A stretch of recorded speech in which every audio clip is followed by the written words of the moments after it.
Voilà, bonjour à tous et à toutes et merci à Stéphane Rist et aux autres organisateurs d'avoir songé à m'inviter à Berne ce 19 septembre. Malheureusement, des circonstances indépendantes de ma volonté m'empêchent d'être physiquement parmi vous, mais c'est avec grand intérêt que j'ai pris connaissance des débats qui aujourd'hui traversent la Suisse concernant la votation populaire du 23 septembre prochain autour de l'insertion dans la Constitution suisse à l'article 104C de la notion de souveraineté alimentaire. La votation populaire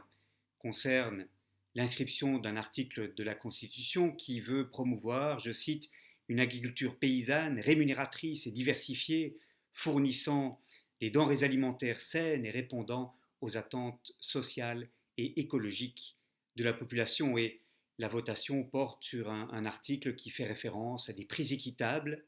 pour les producteurs comme pour les mangeurs, qui fait référence à des chaînes directes, au soutien à ce qu'on appelle les circuits courts, qui fait référence aussi à la protection contre le dumping social, environnemental, subordonnant l'accès au marché au respect de certaines conditions liées au respect des normes sociales et environnementales qui sont garanties en droit international. Alors, je voudrais vous dire ce soir tout mon intérêt pour cette initiative et pourquoi elle me paraît extrêmement importante et pourquoi la Suisse est aujourd'hui observée avec attention dans d'autres États européens et même au-delà dans le monde entier. Nous héritons d'un système développé depuis 30-40 ans qui a une série d'impacts qu'aujourd'hui il n'est plus possible d'ignorer. Et ce système est le système d'une agriculture et de chaînes agroalimentaires qui sont de plus en plus longues, mondialisées, euh, échappant de plus en plus au contrôle des États, avec quatre impacts majeurs qui me paraissent importants à rappeler dans ce contexte. Le premier impact, c'est le fait que l'agriculture s'est développée de manière environnementalement destructrice depuis un certain nombre d'années, avec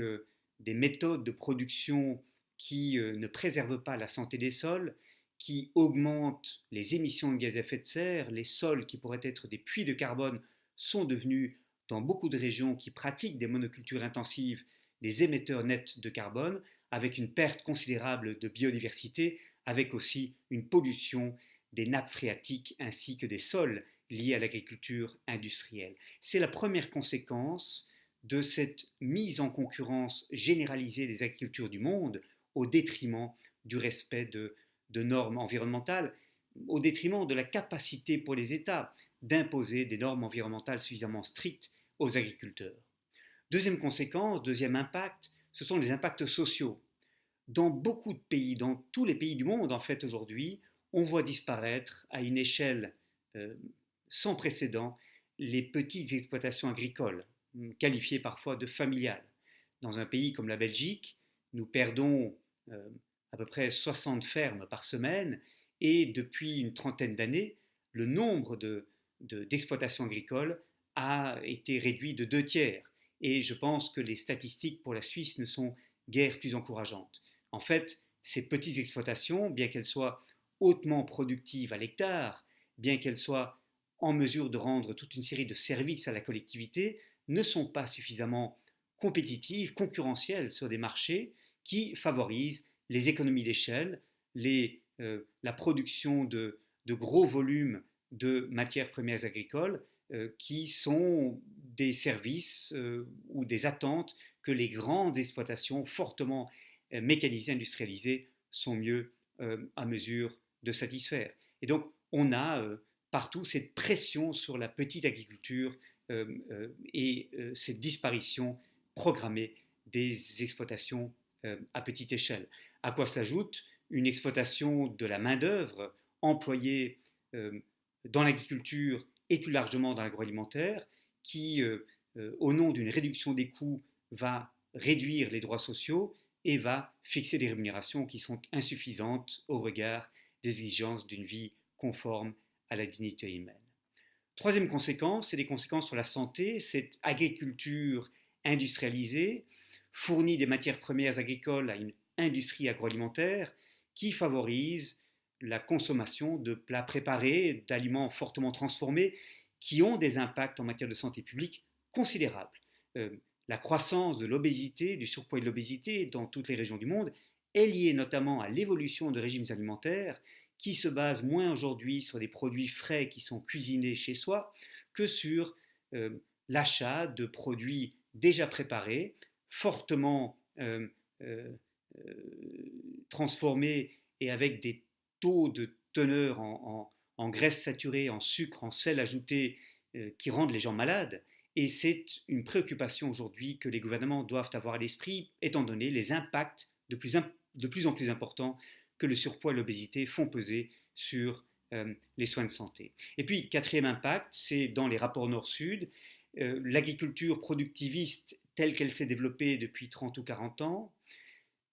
aboutit à un dumping sur les marchés locaux des pays les plus pauvres,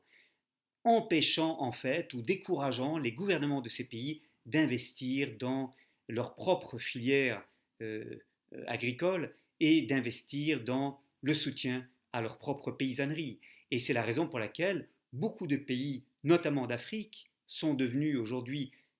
très dépendants des importations de denrées alimentaires, alors que ce sont des pays à dominante agricole qui, jusqu'il y a 25 ou 30 ans, étaient en fait des exportateurs nets d'aliments. Et donc, on a une situation tout à fait paradoxale où notre souci de produire davantage, parfois avec des subsides très importants que les États versent aux agriculteurs, y compris pour exporter, ont des impacts très négatifs sur les pays du Sud, que pourtant l'on prétend aider, entre guillemets, en écoulant sur le marché des produits alimentaires à bas prix. Et c'est la raison pour laquelle Ibrahim Koulibaly, par exemple, ou Mamadou Sissoko, qui sont parmi les plus importants représentants des paysans d'Afrique de l'Ouest, sont en faveur de cette initiative populaire présentée aux, aux électeurs suisses le 23 septembre prochain. Alors, par rapport à cette situation que j'ai décrite et ces 4 séries d'impacts, la proposition qui est faite aux électeurs suisses vise à instaurer la souveraineté alimentaire, c'est-à-dire à relocaliser les chaînes d'approvisionnement, c'est-à-dire à mettre fin au dumping social et environnemental, c'est-à-dire encore à sortir du paradigme productiviste de l'économie alimentaire low cost. Et l'argument principal contre cette proposition, telle que je la lis dans les médias, dans les prises de position auxquelles cette votation populaire donne lieu, c'est que les prix des denrées alimentaires vont augmenter et que ceci, par conséquent, va être au détriment de la capacité pour les ménages les plus pauvres en Suisse de se nourrir. Alors je voudrais faire là-dessus plusieurs commentaires. Le premier commentaire, c'est que, en réalité, la situation actuelle est profondément hypocrite. Qu'est-ce qui se passe? C'est que l'on ne contrôle pas suffisamment les comportements des acheteurs qui forment un oligopsone en fait, qui sont en position très dominante par rapport aux producteurs et qui forcent les producteurs, les paysans, à fournir des matières premières agricoles à bas prix de manière à écouler sur les marchés des denrées alimentaires à bas prix qui seraient plus abordables pour les ménages pauvres. Et c'est ce défaut de contrôle, de l'abus de position dominante des acheteurs dans les chaînes agroalimentaires qui explique aujourd'hui qu'on soit devenu dépendant de cette économie alimentaire low cost, qu'on se soit habitué à ce que, année après année,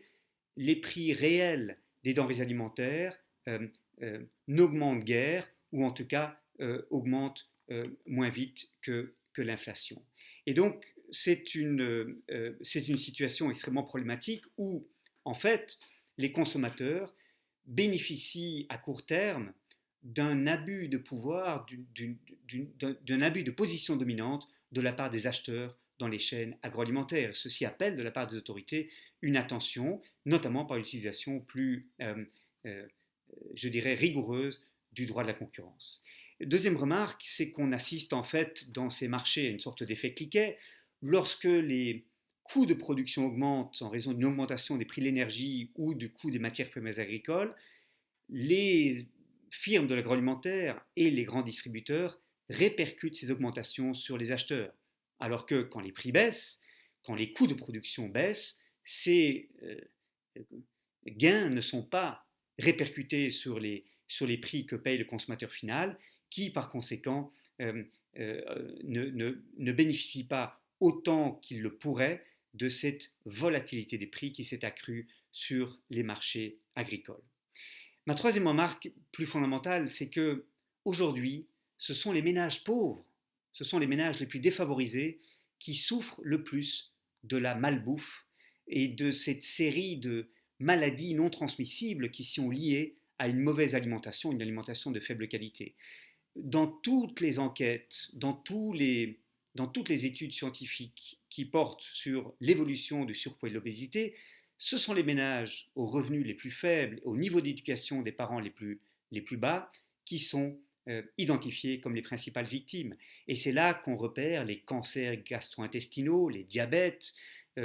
les maladies cardiovasculaires associées à une mauvaise alimentation. Alors, on dit aux ménages pauvres, vous avez le droit d'avoir accès à une alimentation à bas prix, il faut donc que vous souteniez cette économie alimentaire low cost. On devrait leur dire plus honnêtement, vous êtes aujourd'hui en train de tomber malade en raison des politiques agricoles et alimentaires qui n'ont pas tenu compte de vos besoins spécifiques et de votre droit à avoir, comme tous les autres ménages, une alimentation de qualité. La vraie question, me semble-t-il, est de savoir si l'alimentation à bas prix, l'alimentation low cost, peut être un substitut à des politiques sociales plus robustes, plus progressistes, qui protègent tous les ménages, notamment les ménages les plus pauvres, dans leur droit à une alimentation adéquate. Il faut, me semble-t-il, que si l'article 104C est adopté le 23 septembre, le Conseil fédéral se donne pour objectif non pas seulement d'adopter telle ou telle loi pour mettre en œuvre dans les 2 années, comme ceci est prévu, les dispositions de cet article, mais se dote d'une politique alimentaire digne de ce nom qui aille au-delà d'une simple politique agricole. Une politique alimentaire doit inclure des dispositions en matière de salaire minimum, y compris de salaire minimum correspondant au salaire vital pour les travailleurs de l'agriculture, y compris les travailleurs saisonniers.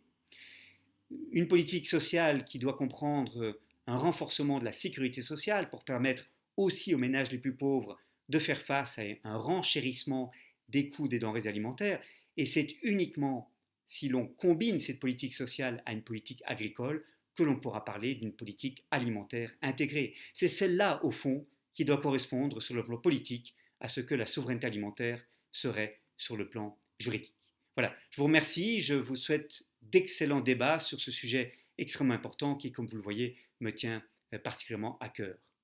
Bonne chance à vous.